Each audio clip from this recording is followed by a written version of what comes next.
Hi there, and welcome to this very special edition of the I Love Me Lab podcast. And what I did is I created a master mix of people that have a drug addiction, alcohol addiction, substance use disorder in their lives. And this is really for you parents that you have this in your family and you're searching for answers and resources, because we know if we're in this space that that's one of the biggest challenges is where do we go for help?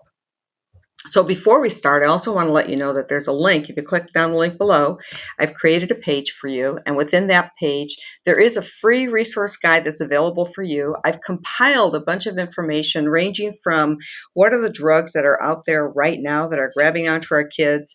What are things that you might not even think about that your child may be using, like cough syrup or diarrhea medicine, and making their own concoctions, which can be so harmful and addicting and easily, available to our children. And it's all in the link below. So click on the link and look for the free resource guides that I've compiled for you. And one more thing, in another week on December 10th, I will be having a 2-hour webinar with Mike Speakman, who is part of this podcast as well. And Mike is an incredible drug counselor. So he really works with parents, and he also works with your kids that have an addiction, but most particularly he works with parents. He's also the founder of palgroup.org, and that's Parents for Addicted Loved Ones. So the man is incredible. He's been around doing this work since 1988, and he is full of valuable information and resources. So if you click on the link below, there's also a place where you can register for our upcoming webinar, because we believe that everybody should have access to the resources and support that they need. So let's get started. Today we're gonna launch with a little bit with Mike Speakman, giving you kind of an overview of what addiction may look like. And sometimes it appears to be addiction, but it's something else. So he's going to give us an overview of that. Then we're going to dive into Shelly Young, who is another counselor. And Shelly is also the mother. Her child was addicted for a number of years and has been in recovery. She is the founder of Recoverthemother, a great organization and newsletter that she sends out, because guess what? Recovery isn't just for your child, but it's for you too. So we'll talk a little bit to Shelly Young. Then we're going to dive into a father's perspective who kind of took a different path.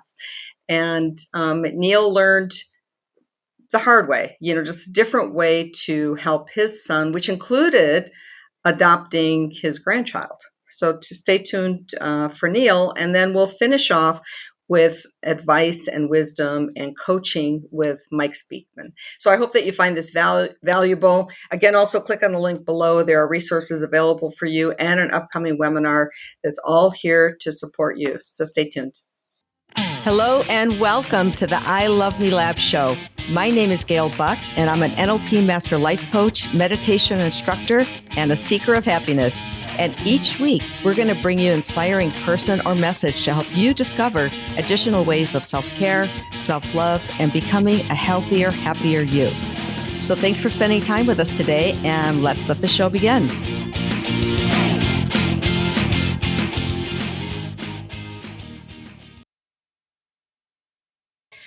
We had a little chat earlier, and I was letting you know that this is actually the third time I've purchased this book. And the first time I purchased it was around 2014 or 15. And I think it was shortly before I met you the first time. Unfortunately, in my journey, I was not ready. I was early in the journey of my son's addiction, and it was too painful for me to actually read it at that time. And so can you tell us about, just for clarity's sake, what is addiction and how does this happen and how does this evolve? Yeah, that's a $64,000 question I think in the old days. There's a lot of different opinions about that, and I'm going to share my opinion based on my own experiences in this field, and also being in recovery myself for 44 years. And I'm going to say that what I'm going to share with people, I always like to let them know that if you hear contradictory information, it's liable to be just as true or more true than what I'm saying. In other words, there is contradictory information out there. You will find that. and see that. And so I'm telling people this is my way of saying that take what you want. What I'm sharing with you is I'm considering it as theory. Take whatever you want and use it, and leave the rest behind. It's up to you to figure out when you're getting contradictory information which one to use, and it's not always easy to do that. But we can't avoid it because life has contradictory information. Addiction is about a person's life. That's a big thing. There is no test for addiction. It needs to be self-diagnosed. Ideally, the person, because of their experiences, who's abusing substances, will have enough consequences to where they go, okay, all right, I am an addict, I am an alcoholic, or whatever, and now they can receive the help that we want them to get. And I remind parents that if your son or daughter that has a problem with substances, if they do not identify as an addict or alcoholic, I recommend you don't use the terms alcoholism and addiction, because they might be just severe abusers who look like they're addicted. And again, very controversial. Now, you can go to places and get evaluations, but that's going to be still the opinion of the evaluator of it. And they can actually take written tests. But again, it's going to be the opinion of that. So whether a person is an addict or not, or alcoholic, or just a severe abuser, uh, we may not know. But through time, we can find out. So that's an important issue. If we label them, then what happens? Then that just gives them one other thing to argue about. So we don't want to label them. So now, once the person has a problem, we have the same types of help for the severe abuser that we do for the alcoholic or addict. So a severe abuser is someone who uses way too much. A guy who drinks too much. He has some blackouts once in a while, uh, but he's able to keep his job. So we look at consequences. Uh, how severe are the consequences he creates? How long has he been doing this? But those are only indicators, and it's not always easy for us to tell. So we go back to the person themselves. So I would say, son, do you consider yourself to be an addict? No. Okay. Then has alcohol been a problem for you, or drugs been a problem? Yes. Okay. So we can use the words problems with drugs when we're discussing issues with our children. Problems with alcohol, problems with drugs. Right. So in this book, which as I said, this is like the third time I purchased it, and I'm just digging in because this could be like such a guide for anybody who, if your parent, if of a severe abuser or an addict, it's such an incredible guide. And one of the things that you talk about here, which we'll dig into a little bit down the line, is being educated in this whole space, because I know as a parent sometimes it's almost too painful to dig in, because we talked a couple of weeks ago, and the question that I had asked you at that time was, if your child is alive and you're experiencing this continuous pain because of the addiction, or being able to manage addiction, that's not really grief because your child is alive. What word would you use to describe it? Yeah, And you that's a told me it yeah, is grief, is what you told me. yeah, it is grief. We can have pre-grief. Hmm. You know, and so I had a mom early on say, Mike, when I found out that my 30-year-old son was on heroin, it was almost like you told me he's dead. So that is very normal to have that Yeah, grief. right. And you told me you go through the phases, like the Yep. denial, which I Yep. definitely did, then the anger, which, whoa, I did, Yep. sadness, until you come to, Bargaining is a part of that. yeah. Bargaining is a part of that too. So yeah, we will go through the grief, and it would be very helpful for parents to get a counselor who knows about addiction and recovery, who also specializes in grief, because helping parents resolve grief really winds up helping the addict or alcoholic.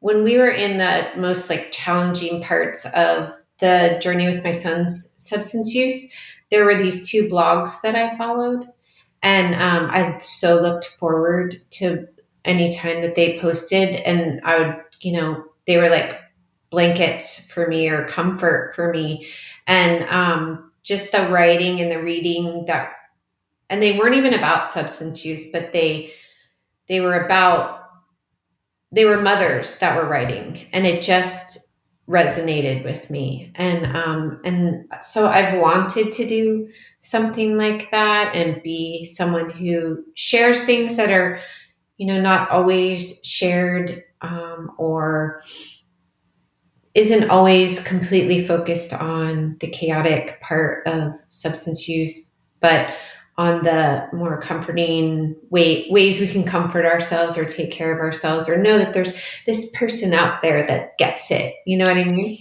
And I do. I yeah, do know what you mean. Yes. Unfortunately, I know what you yeah, mean. Yeah.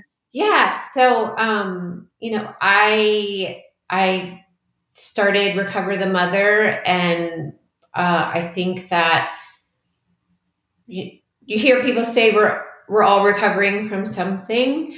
And when I look at it from this kind of niche, mothers impacted by children with substance use disorders or mental health disorders, or in recovery, or in active use, wherever they are, we have experienced trauma as mothers. Yeah. And so we need recovery. We need our own kind of recovery.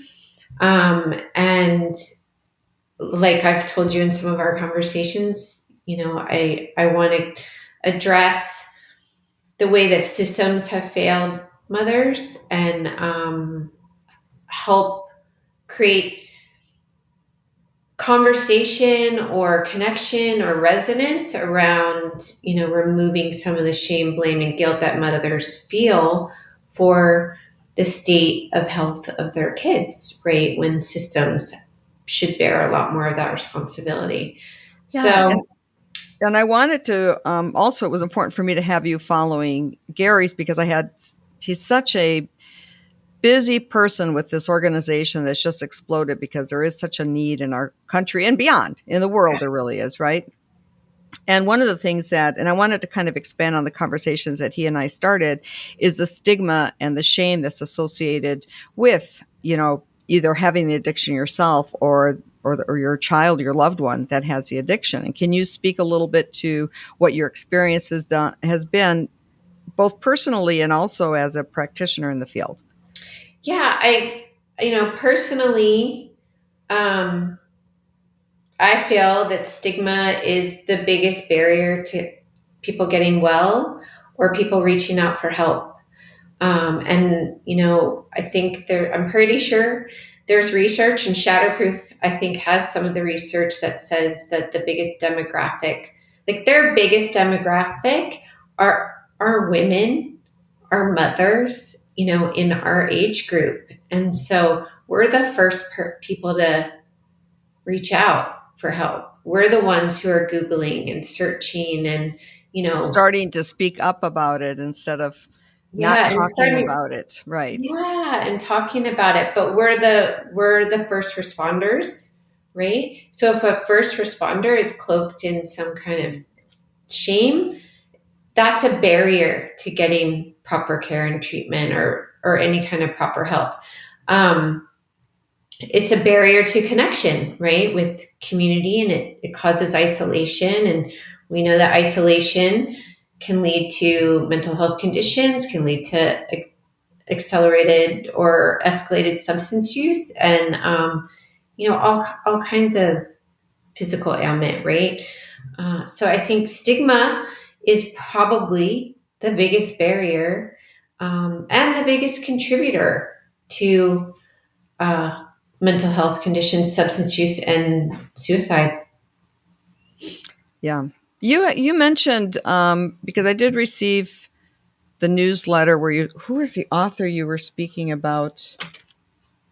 Oh my goodness. Do you recall in your last newsletter, and you were referring to an Beth, author and you really enjoyed it? I'm sorry, you know who I'm talking about. Beth Macy. And what you didn't like was the language that Oh yeah, not Beth. used. I love Beth's language. Beth is on point. It's Martha Beck. Yes, there you go. She's a like well known master coach and author and PhD Harvard social scientist, and and I have very much enjoyed the book, The Way of Integrity, except for the way she talks about people who use drugs. And, I don't use the word addict ever. I 100% don't use the word junkie. Oh, And she or uses those, druggy. yeah, she uses those words in there. And there's a, a small part of me or a big part of me that would like to write to her and just say, I don't know if you know this. Like, I'm going to give you some grace here because it's clear you don't know. Yeah. That we're trying not to do that anymore. We're Those trying not words to, are hurtful. They're yeah, we're not, trying not yeah, to talk they like that contribute to the anymore. stigma. Yeah. Yeah. Even the White House has put out documentation on that, and SAMHSA, and all of the psychiatrists and social science associations. Like when I spoke at the Collegiate Recovery Conference, the speakers get a package and in it is a portion of it is on language and what not to say, right? And what to I say. can tell you that when I'm in conversation with somebody or I'm listening to something and they'll say something, oh, he's a druggie, they will have had my attention until it's like, ugh. I mean, you just socked me in the gut. You know how hurtful and horrible and inappropriate the language that you just used. And I think that people just don't. Yeah.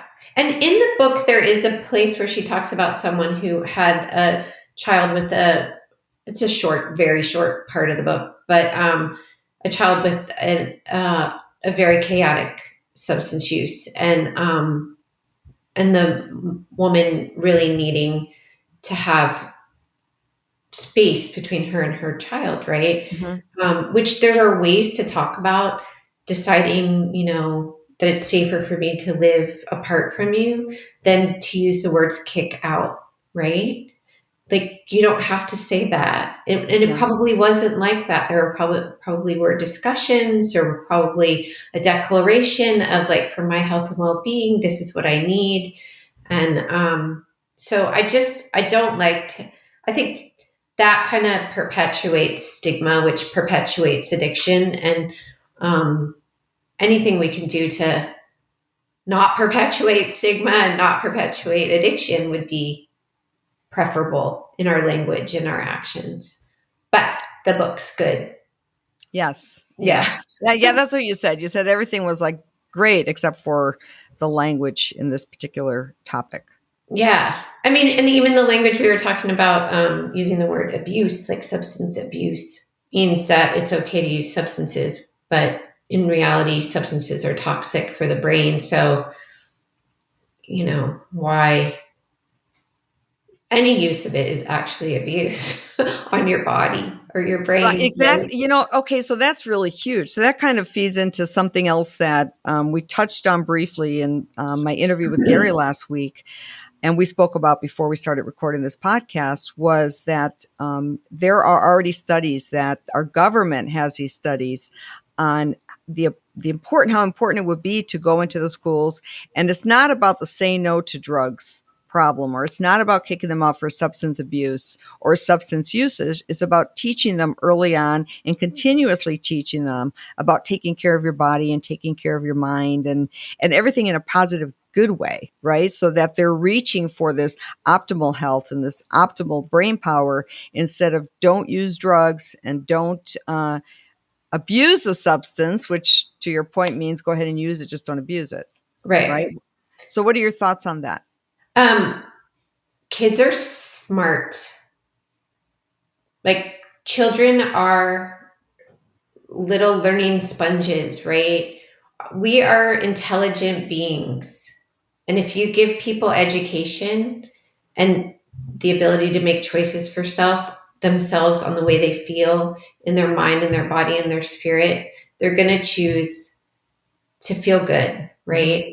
So, and if you educate people in a way that doesn't make like activate that kind of oppositional rebellious thing, like understanding the way that we learn and the way that we process, and the natural things that happen in, say, emerging adult brain or a teenage adolescent brain that naturally rebellious, naturally curious, like you can channel those things, those very important things. There's a really great book about this.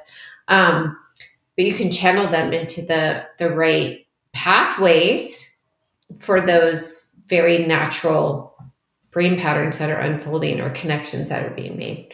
So yes, I think that you start early educating kids about their bodies and their minds, and they're going to make different choices. And you create the ideal conditions for connection and feeling like belonging, like all the things that we know that substance use makes you feel, right? We Right. create those naturally in the environments that our young people are in. There's all kinds of studies on that. Then we're less likely to use substances. When you feel good in your mind and your body and your spirit, You don't want to mess it up with yeah, something else. you're like, I want to feel this. Like when I do that, I don't feel this. There's actually a great study at or a program at University of Vermont where the freshmen live. You can apply to live in this one particular dorm, and they've been studying. It's a substance free dorm, and then they supply the environment with all the things that are good for brain health and spiritual and mental and emotional health and physical health, right? And they track them on an app, and they get rewarded when they do the things that are good. If they use substances, they report it, and then they have a conversation about how they like. Then they rate how they feel after they've used the substances. So they start to make the connections between, when I do this, this is how I feel. When I do this, this is how I feel. When I do more of this, this is how I feel. It's And so they're getting phenomenal. that, right. So they're doing that dopamine rush by getting rewarded when they're doing the right things or eating the right things or doing the right activities. Yeah, like That's like positive huge power. reinforcement. Yeah. And Okay. the doctor that is in charge of that study said, like, the worst time we could send our kids away to school is at age 18, based on the maturity of their brain. So they're working with that brain, the brain that they have at that time, to teach them how to connect with their bodies and their minds, and they're doing better in school, right? They're doing Yeah. better. And there's actually a study at VCU right now that they're showing that the kids in the recovery programs are getting better grades than the kids who are not using substances. Like the kids that are using substances are not getting good grade, getting this level of grades. Then there's the kids who are not really using substances, or more dedicated to less to their social life, more to their academic life, I guess. But the kids in the recovery programs are getting better grades than them. Wow, because they're tuning in and really paying attention to, they're shifting the way they think about their minds and their bodies and what's important.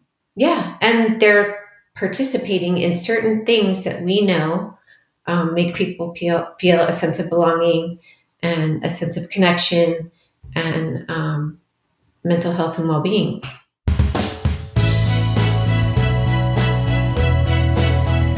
We have so much to talk about. How many hours do you have? That's right. That's right. So recently we reconnected because one of the things, on occasion on this podcast, we talk about addiction, or the listeners that come back frequently know that I have a son that has a drug addiction, and some of the journey that I've gone through in this space. And I reached out to you recently because back when we knew each other originally, I didn't have that in my world, nor did I know that it was coming, but you did. And at that time, it was so far away from my way of seeing things and thinking that could ever happen to me. I remember I listened and thinking, oh my gosh, that's so terrible. That's so sad. And then letting it go because I was so far removed. And you and I took different paths in that journey. And I want you to, if you would just kind of share your story, and, it includes, adopting your grandson and the whole shebang, if you would. Right about this time is when we realized our older son, Christopher, started having issues with work, and not having money and just kind of, things that weren't adding up. I would say things weren't adding up. Mm. And we couldn't put our finger quite on what was happening with him.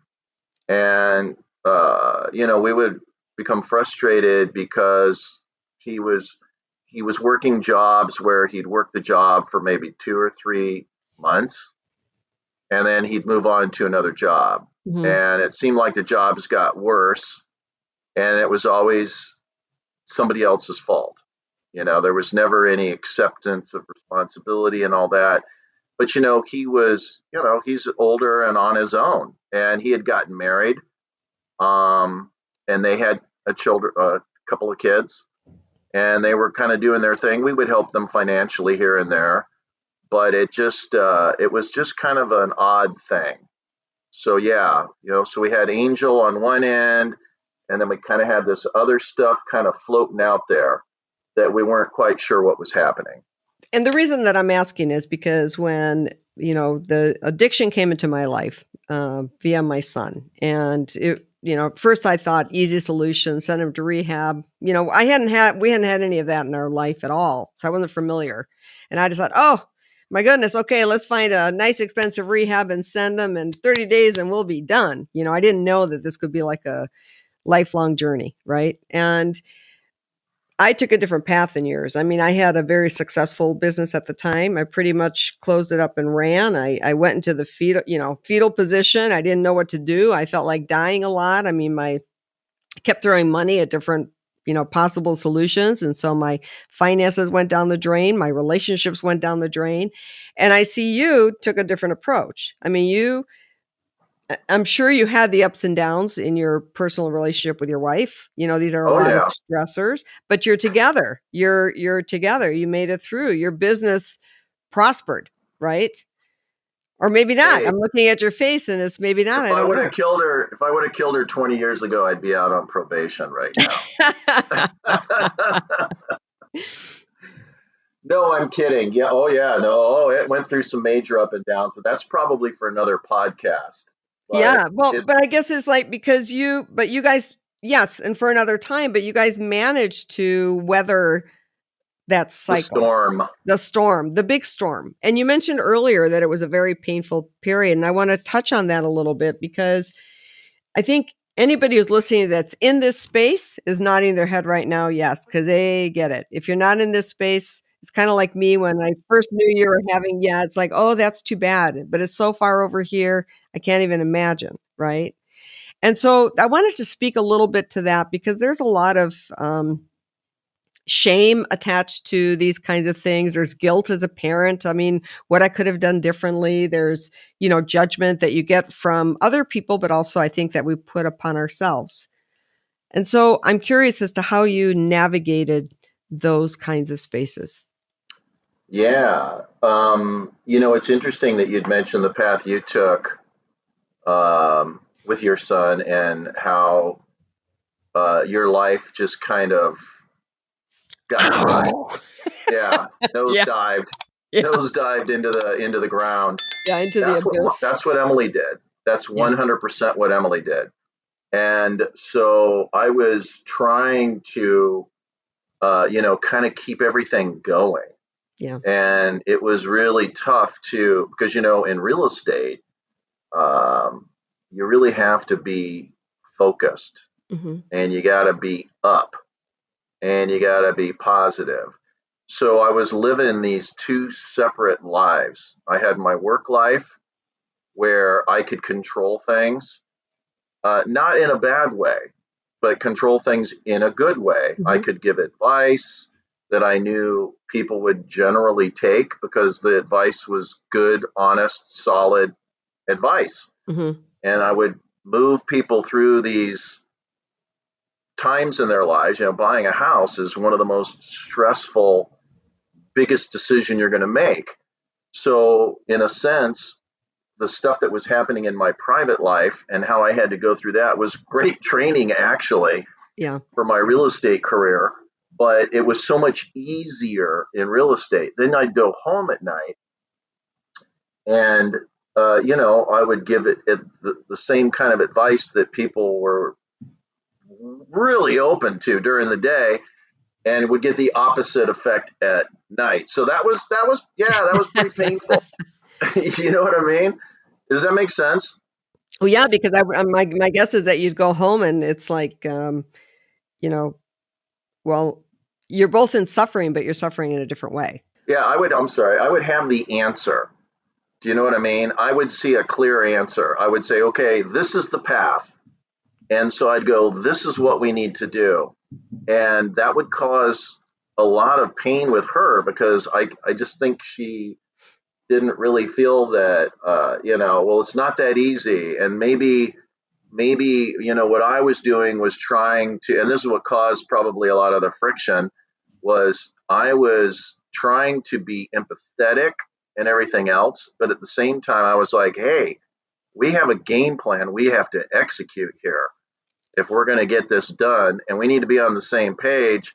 And maybe, the empathy wasn't enough. Maybe I wasn't showing enough empathy. I thought I did, but in retrospect, maybe I was being too like, hey, this is really what we need to do. I see this clearly. What did you see clearly? What was your game plan? My game plan, okay, so to roll back a little bit, we started seeing weird things happen with our son. And I knew that something was happening. She knew something was happening. We were kind of talking about all this, but we didn't really find out until he was arrested the first time. And he was arrested. He was at a rental house that they were selling drugs out of and doing all this. So basically, for all of your viewers, my son Chris, he was at the time. Now, he was probably in his late 20s, early 30s. I was probably in my 40s at this point.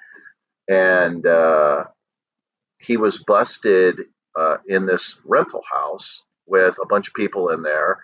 And apparently they had found all kinds of drugs and all this kind of stuff. But because there were so many people there, they couldn't really pin it on any particular person. There was a stolen car that was in the garage, and there was a video of Chris and somebody else. Somehow, I think there was a camera on the house out front, and it got on a video where it showed Chris driving this car in, and the police got that. And so that's kind of how everything started. So Emily went over to this house because Chris was arrested and she was going to go get his stuff. And the house was a complete disaster inside. I mean, like, you could tell that insane people had been living in there. It was filthy, dirty. All the stuff you see, lots of like 15 printers, stuff like that, where they're stealing printers and then printing. Who knows what they were doing, but it was obviously not good. And Emily was in denial. At first she was like, oh, he just got in with a bunch of bad people and it's not really him and all this kind of stuff. And, we went through a series of things over the years. And he spiraled down into where he disappeared for a while. And again, painful for Emily and me too. And then he resurfaced, because he was in the hospital at this point. What had happened was he had OD'd on fentanyl and heroin. And so he wound up, they had to he OD'd. I mean, probably was dead. And they shot one of those pins into him, bring him back to life, went to the hospital and then to jail. And went to jail for about 3 months or 4 months on a drug charge, got out. And then, of course, we threw money at it again. Yeah. Told you I'm a slow learner. Well, I think as parents, we just keep hoping. Just this time, this time. Yeah. So what we did here was bought an apartment and put him in the apartment, and thought that, again, just like we did with our daughter, we thought, well, you know what, we'll give him, he obviously went through some problems. He's a good person. And he'll see the light. He will see the light, after, he'll want to be like us, and live a normal life and all this kind of stuff, Yeah. right? Yeah. So we put him in the place. We thought, once he clears his head and all this, he's going to see how horrible that was. He'll never want to go back to that again.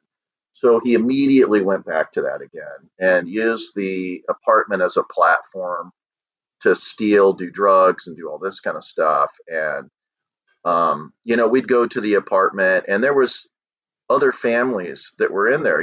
We're talking, families that are hardworking people with children that don't make a lot of money because they're working 4 freaking jobs Yeah. to pay their rent. And then they have to have a guy like my son living next door to them. That makes them and stuff. uncomfortable. Yeah. Why should they have to live their life like that? So I started, and then, but again, there was that deal where there was kind of this red line between Emily and I, as far as what should we do. And she's finally come around after all these years. So, I said, I just wanted to back up to that spot as well, because I have certainly felt that more than one time. And so I'm sure many of the listeners have as well, when that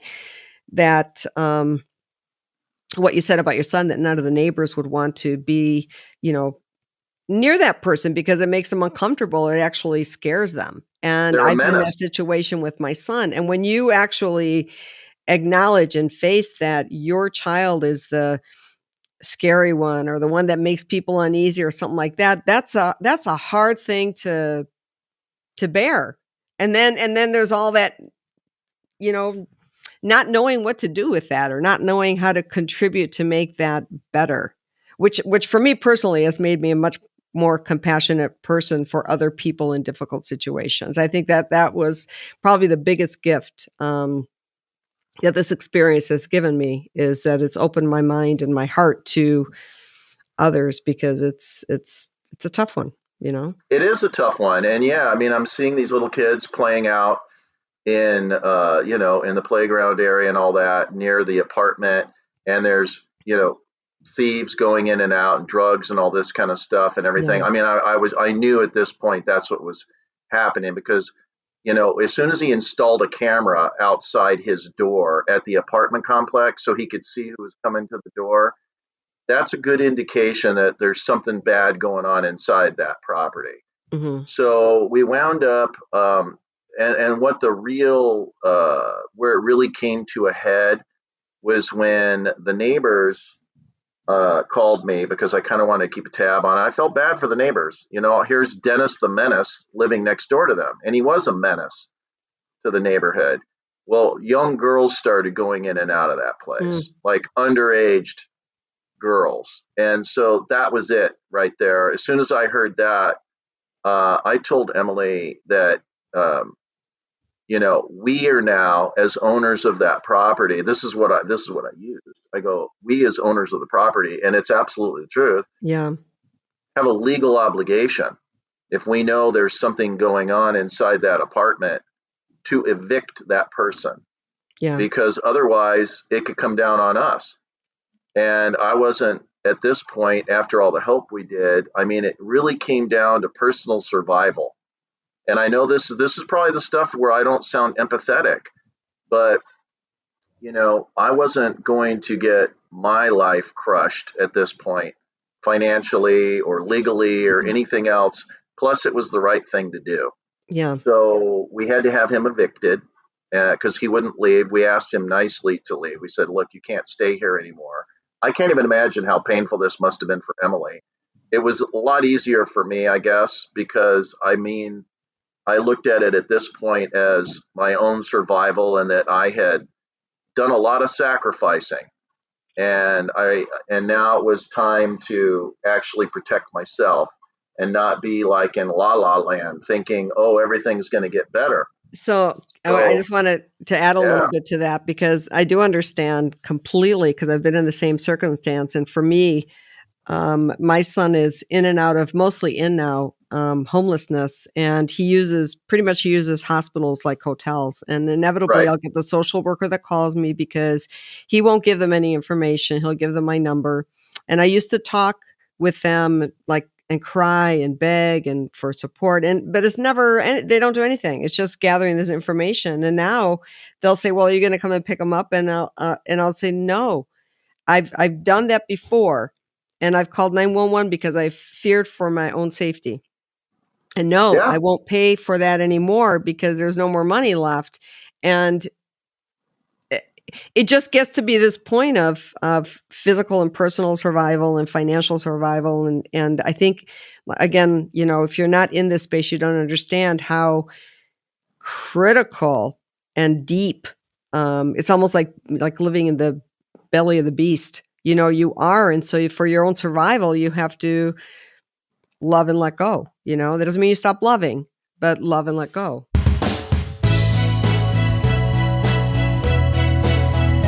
Okay, so in this podcast, we're going to talk about a parent's recovery and a parent's, give you some ideas if you're in this space, how to best manage the space so that you can not only survive, but still thrive and have your life in this space. And you have outlined in this book magic moments. And so as I was sharing with you before we started the podcast just now, I had so many questions and so many notes for you that it got overwhelming. And so I pulled out your book. And again, I had so many questions and so many notes and so many earmarks that I thought, for this visit, why don't we explore the magic moments? Would that be okay with you? It's Sure, kind of like absolutely. a step. So the magic moments, you said is like a pivotal time in the relationship with your adult child. Yes. What happens quite often for parents who come to meetings, they will either say this or be thinking this, which is very valid. Why do I have to learn? Why do I have to be educated about this? I don't have the problem. He has it or she has it, the daughter or the son. Very valid point. We're not going to sidestep it. We're going to answer it because it is valid. Here's the answer. Number one, you did not cause it. Number two, it is not your problem. It is their problem. Number three, you can't control it and you can't cure it. And number four, the biggest one here going is you, though, educating yourself, knowing that will actually help you help him even better. Wouldn't you want to get that education if you felt it could help me help him or her even better? So that's how we explain that. Yeah, even navigating the space, because for any other parent that's in this space, it's almost like you get whiplash. And I hear the parents, the biggest thing is, what do I do? What do I do? Do I pick him up? Do I not pick him up? Do I take him food? Do I not take him food? You use an example in this book of, there's a story of somebody, buying groceries for their adult child, or, sending them food when they ran out of money. Holy cow. I mean, I've, my son has been at rehabs and sobers across the country, and I'm sending Uber Eats, until I don't anymore, but just making sure that, they have that. And so we're going to talk about ways for you to manage yourself, which will ultimately help your child as well, help your adult child. Yes. And so one of the ways we could look at it from an overview standpoint is that if you were going to get a 2-year degree at a community college, and that degree was on recovery for parents. Recovery from what, Mike? Recovery from overhelping or underhelping, because both are problematic. So basically what we're trying to do, we're going to make a 2-year commitment. We're going to show up for classes, and we've got 8 different semesters. Look at all the classes I can take. Classes on how best to talk to him. What should I do to help in this situation? In other words, we can learn and through time, but it is a long-term goal. So if you then make a commitment, I'm going to educate myself on how to help my loved one even better, then it's a long-term commitment. So 2 years is just a number, but it puts me in a position where it's like I'm not expecting this to change overnight or in the next 6 weeks or the next 6 months necessarily. But regardless of whether my loved one goes and gets there, say they need education on how to live life without drugs and alcohol to cope with their life. So they have like a 2-year, metaphor as well, where they go to the recovery University of Recovery, and they make a 2-year or longer commitment to that as well. It's a long-term goal to change your life. Yeah, and I think that's so important to mention. At least for me, I remember when my son came to me and he recognized that he had a problem and he wanted help, and I sent him to the first of many rehabs. And I thought, oh, you know what? We're going to fix this. Let's find this rehab. Okay, 30 days, and we'll be Yep. done with it. And just understanding that Yep. this is a marathon.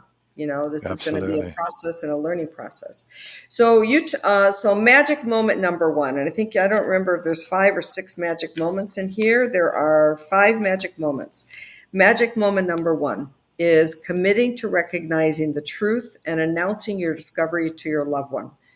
For example, I know about your problem. I still love you and will do everything I can to help you to resolve it. So, can you speak to that, Mike?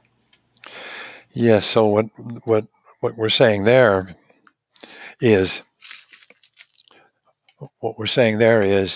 the game is up. I know you have a problem with drugs or alcohol. Now, we may not know this for years. Potentially, we could have a loved one who's got a problem and we don't even know it. It's like a big shock. But I have been trying to help you with whatever problems you've had, and maybe you're good at hiding it.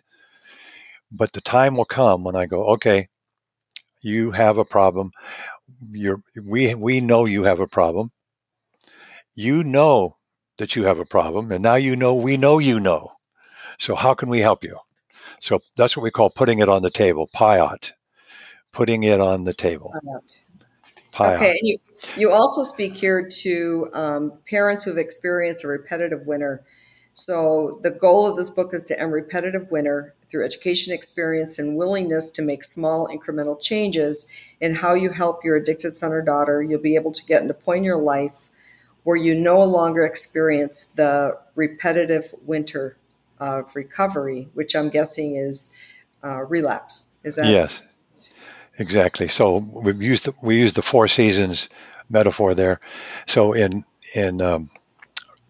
it's a tough time in winter. It's cold, and and I may be stuck here, and I'm waiting for spring, and it's not coming here. So the work that you're doing as a family member, loving family member, because we may have parents on here and also other family members trying to help. You can find out through your education. There's times when my helping is not actually helping; it's going the opposite direction. There are times when I need to do more of X and less of Y, but I really do believe that we never have to come to the place of saying, okay, I'm not helping you at all, ever. Now, that may be the fear that we have, that we may fear that we have to come to that place, but we don't, in my opinion. But I can get to the point where, nope, not giving you any money. Nope, you can't live here. Nope, you can't use my car. Nope. You're hungry? Okay, I will meet you at a restaurant. Oh, you're out of state? I can't meet you for a restaurant. But I could meet you for a restaurant if you were in state. And so that's something I will always be willing to give you, is meeting for a meal once in a while. Hugs. I will never not hug you. Prayers. Wow. I will always pray for you. So there's 5 things that we will always give no matter what. And you tell me whether they're loving or not. Prayers, hugs, words of encouragement, and having a meal, but not the meal at my house, because you're welcome in my house, but your addiction is not welcome in my house. And Yeah. so we can then get it down to the point where we are learning how to help you better.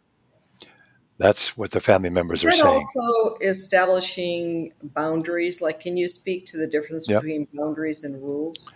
Yeah, there's a lot of problems with boundaries. Boundaries is just a limit, and there's courses, there's books. There's a good book just called Boundaries by there's a couple of authors that write that. There's 2 Christian authors that write one just called Boundaries, but it's pretty famous. You can look that up in Amazon. But boundaries is basically a limit. This is how much I'll put up with. This is how much I won't put up with. So if you're living in my house, here's what I won't put up with: you having drugs in the house. So that's the limit. Here's the consequence: if you have drugs in this house, then you will have to leave. Mm-hmm. So that's a good example of boundaries and consequence. Now, the reason we're using them is because it's my house. If I'm living in your house, I can't tell you if you use drugs, you have to leave. It's your home. So boundaries and consequences works when we are being affected by the actions of another. And again, if you're not living with me, I'm not being affected by your actions. If you're not calling me for a month and you don't hear from me, yes, you are affecting me if I love and care for you. But that doesn't mean I have the control over you to get you to do it. But No, if you're but in living in those my house, I cases, do. yeah, Go but ahead. in those cases, what you do, and yes, it affects you, but that's when, working on your mind and working on reframing and working on yourself, right, will help you to Yep. kind of stabilize and stay grounded to be able to look at things a bit differently.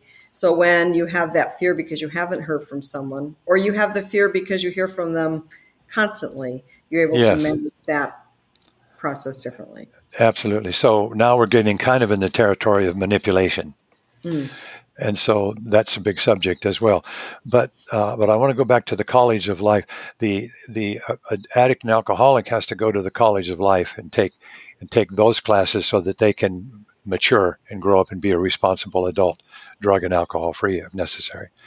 And so as as family members, we're learning the things that we need to learn, and at the same time, uh, we are making changes, and it's going to take some time. So that's our long-term goal. We're going to meetings, we're reading books, we're making friends with other people who can relate to us. We're creating like a little team. That's the long-term goal. Hmm. And the short-term, but we also have a short-term goal. And that is, Mike, what do I do today? Yeah. So it's not either or, a short-term or a long-term. It's both. It's both. And so, what do I do today? Well, I can get suggestions. I can call my counselor. Oh, that's part of my team.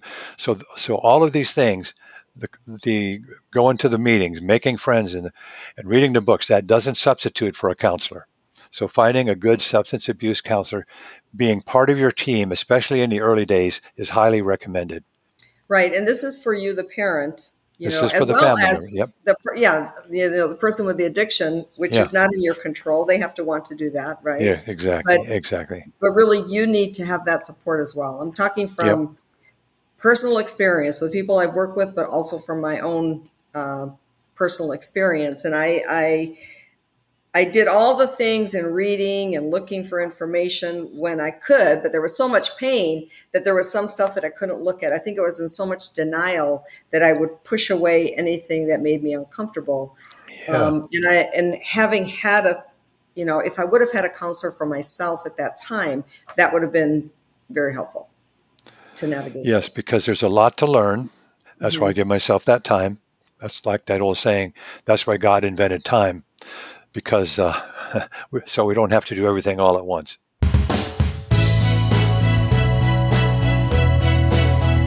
Hey there. Well, that's a wrap up for today. I hope that you were able to extract even a little piece of value from Mike Speakman, Shelly Young, Niel Brooks, something that made you feel a little more comforted or perhaps gave you a next step in your journey with the addiction with your child. And I just want to remind you again, well, first of all, if you like shows like this, if you would benefit from more shows like this, please leave in the comments because I'm coming up to almost a year with this podcast. And while it's all the I Love Me Lab podcast, I do want to hone it a little bit more the subject material. And this is certainly a subject matter that I think is very important, and dear to my heart, and that I think will support a lot of people. So please leave in the comments if you'd like more shows like this.